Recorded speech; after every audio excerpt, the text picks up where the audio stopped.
Welcome back. In the last lecture, we walked through mercantilism, Smith, and Marx, the three foundational frameworks of political economy. In this lecture, we move into the 20th century. Three more thinkers, three more frameworks: neoclassical economics, Keynesian economics, and monetarism. And once again, you'll see how each of these still echoes in the policy debates that shape contemporary American politics. Let's begin with neoclassical economics. Beginning in the 1870s, economists including William Stanley Jevons, Carl Menger, and Léon Walras developed what became known as neoclassical economics. The neoclassical revolution displaced the labor theory of value, which Smith, Ricardo, and Marx had all shared, with the subjective theory of value.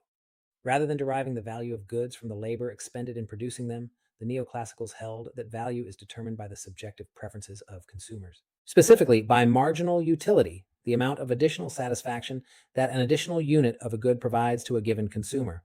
Because individuals derive decreasing marginal utility from each additional unit of a good they consume, your second slice of pizza is more satisfying than your sixth. The price they are willing to pay for additional units falls as consumption increases. That gives us the familiar downward sloping demand curve from any introductory economics textbook. Market prices then emerge from the interaction of supply and demand, coordinating the decisions of millions of buyers and sellers without any central direction. The political implications of this shift were significant. If value is entirely subjective, determined by individual preferences expressed in voluntary exchange, then there is no objective basis for Marx's claim that workers are being exploited by capitalists. Workers in the neoclassical view are paid their marginal product. Capitalists earn a return commensurate with the marginal productivity of the capital they contribute. The case for socialist redistribution on grounds of justice thus becomes much more difficult to make in neoclassical terms. The neoclassicals didn't refute Marx so much as change the terms of the conversation. Neoclassical economics also formalized the conditions under which competitive markets produce efficient outcomes and the conditions under which they fail to do so. Market failures include public goods, externalities, information asymmetries, and natural monopolies. Public goods, like national defense or clean air, are non-excludable and non-rivalrous, which means markets will underprovide them because suppliers cannot effectively charge users. Negative externalities, like air or water pollution, are costs imposed on third parties not involved in a transaction, which means markets will overproduce goods whose production generates such costs unless those costs are regulated or priced in. These market failure arguments are crucial. They provide the mainstream economic basis for environmental regulation, for public health policy, for antitrust law, and for the public provision of education. Public choice theory, developed by James Buchanan and Gordon Tullock beginning in the 1960s, extended neoclassical methods to the analysis of political behavior itself. Public choice theorists argue that politicians and bureaucrats, like other economic actors, are primarily motivated by self-interest. Politicians seek re-election. Bureaucrats seek to maximize their budgets and expand their agencies. Buchanan called this politics without romance, an unsentimental view of government that strips away the assumption that public officials are primarily motivated by the public interest. This framework generates a number of systematic predictions about government behavior: regulatory capture, where regulated industries effectively control the agencies that are supposed to regulate them; log rolling, where legislators trade votes on one another's pet projects; and the political business cycle, where governments manipulate fiscal policy to boost the economy right before elections. Public choice theory is still influential, particularly on the libertarian and conservative right, and it generates a deep skepticism about whether government can ever be relied upon to act as a benevolent corrector of market failures. Now to the most important challenge to neoclassical orthodoxy: John Maynard Keynes. Keynes was a British economist, and his General Theory of Employment, Interest, and Money, published in 1936, was written in direct response to the Great Depression. Keynes argued that the neoclassical assumption that markets tend toward equilibrium at full employment was simply wrong. In reality, Keynes said, economies can become stuck in prolonged depressions because of deficient aggregate demand. If consumers and businesses become pessimistic and cut their spending at the same time, the resulting decline in demand will reduce production, lay off workers, and further reduce consumer income in a self-reinforcing downward spiral. The economy can land in a stable, terrible equilibrium and just sit there. Keynes had a famous phrase for the forces that drove markets: animal spirits. Markets are not driven by rational calculation alone. They are driven by animal spirits, the volatile psychological states of investors and consumers, which can produce irrational panics and irrational euphoria. And Keynes's policy prescription followed directly from this diagnosis. When private demand is insufficient to sustain full employment, governments should compensate by increasing public spending, even if it means running budget deficits. Fiscal stimulus, spending on public works, on transfers to households, on government programs, would inject purchasing power into the economy, and the resulting increase in income and consumption would have a multiplier effect, generating additional rounds of economic activity beyond the initial government expenditure. The initial dollar spent ripples out through the economy and creates several dollars of additional activity. This was the intellectual foundation for activist government economic policy. And it provided exactly the kind of justification that the Roosevelt administration had already been pursuing through the New Deal. Keynesian policies were credited with the remarkable economic stability and growth of the 1950s and 1960s in most Western economies. The French economists later called this period the Trente Glorieuses, the 30 glorious years. During this period, most advanced democracies operated mixed economies that combined free markets with substantial public investment, progressive taxation, and expanding welfare states. The post war social democratic consensus was a practical synthesis.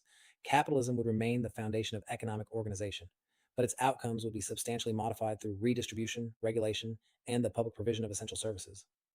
For about a generation, this consensus held, and it produced the most broadly shared prosperity in the history of industrial economies. Keynesian thinking came back with a vengeance during the COVID-19 pandemic of 2020 to 2022. Governments around the world turned decisively back to Keynesian fiscal stimulus to prevent economic collapse. The United States alone enacted trillions of dollars in emergency relief through programs including the CARES Act in 2020, the American Rescue Plan in 2021, and subsequent legislation. These programs kept unemployment from reaching Depression-era levels. They prevented a cascade of business failures, but they also contributed to the inflationary surge of 2021 through 2023, when the U.S. Consumer Price Index rose at its fastest rate in 40 years. The Federal Reserve's subsequent cycle of interest rate increases, the most rapid since the early 1980s, sought to restrain demand and bring inflation back toward its 2% target. This sequence of events revived a long-standing debate about the appropriate uses and the appropriate limits of Keynesian stimulus. And it raised a hard question about how much of the inflationary episode was the result of excessive fiscal expansion, how much was the result of pandemic-driven supply chain disruptions, and how much was the result of the energy price shock triggered by Russia's invasion of Ukraine in February 2022. Now, to our third 20th century framework, monetarism. The great economic expansion of the 1950s and 1960s gave way in the 1970s to stagflation. Stagflation was a combination of high inflation, high unemployment, and economic stagnation, and Keynesian theory had real difficulty explaining it. The Keynesian model assumed a stable trade-off between inflation and unemployment, captured by what economists call the Phillips curve. When unemployment was low, inflation would be high. When unemployment was high, inflation would be low. Stagflation, where both were high at the same time, appeared to violate this trade-off and seriously undermined confidence in Keynesian macroeconomic management. The leading challenger to Keynesian orthodoxy was the American economist Milton Friedman. Friedman's monetarist school argued that inflation is, in his famous phrase, always and everywhere a monetary phenomenon. Inflation, Friedman said, results from excessive growth in the money supply, not from tight labor markets and not from cost push pressures. Friedman argued that the Federal Reserve and other central banks had caused the Great Depression by allowing the money supply to contract sharply in the early 1930s, and he argued that they had caused the inflationary surge of the 1970s by accommodating excessive money growth in order to keep interest rates low. His prescription was straightforward. Central banks should focus on maintaining stable, moderate growth in the money supply and stop trying to fine-tune output and employment through discretionary policy. This argument provided the intellectual foundation for the independence of central banks from political pressure and for the inflation targeting frameworks that most advanced economies adopted in the 1990s. Friedman's broader political economic philosophy went well beyond monetary policy. His 1962 book, Capitalism and Freedom, argued that economic freedom and political freedom are inseparable, that the preservation of competitive markets is a necessary, though not sufficient, condition for the preservation of political liberty. This argument influenced the Thatcher government in Britain and the Reagan administration in the United States. Both pursued programs of tax reduction, deregulation, and privatization in the early 1980s under the banner of supply-side economics. The resulting neoliberal policy paradigm, prioritizing free markets, fiscal discipline, trade liberalization, and the minimization of government intervention in the economy, became the dominant policy framework in much of the world from the 1980s through the 2000s. The 2008 financial crisis, triggered by the collapse of the U.S. housing market and the subsequent near failure of the global financial system, delivered a severe blow to the neoliberal consensus. The crisis demonstrated that unregulated financial markets were capable of generating systemic risks that could rapidly spread across the entire global economy, requiring massive government intervention, which was precisely the kind of intervention that neoliberal orthodoxy held to be unnecessary and counterproductive. The policy response included the $700 billion Troubled Asset Relief Program, TARP, in the United States, coordinated central bank interventions across the world, and fiscal stimulus programs across the G20. It was the largest peacetime exercise of Keynesian demand management in history, and the political consequences were profound. The crisis discredited the claim that financial deregulation and market self-regulation were sufficient guarantees of economic stability. It generated the conditions of economic anxiety and inequality that fueled the populist politics of the following decade, both on the right and on the left.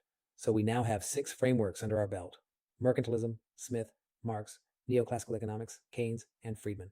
In our next lecture, we'll move from the history of thought to the actual economic models that countries operate today, capitalism and its several variants, and socialism and its several variants. I'll see you there.